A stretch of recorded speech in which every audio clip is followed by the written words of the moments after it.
नमस्कार प्रणाम दोस्तों, मैं आपकी किरण। जोड़ला पराए संग प्रीतिया के तार हो। जोड़ला पराए संग प्रीतिया के तार हो। अपने उतर लाए पापा सिरवा के भार हो। अपने उतर लाए पापा सिरवा के भार हो। बचपन में रहनी तोहार गोदी के खिलवना।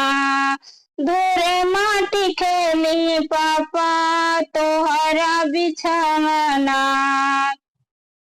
बचपन में रहनी तोहार गोदी के खिलवना। धोरे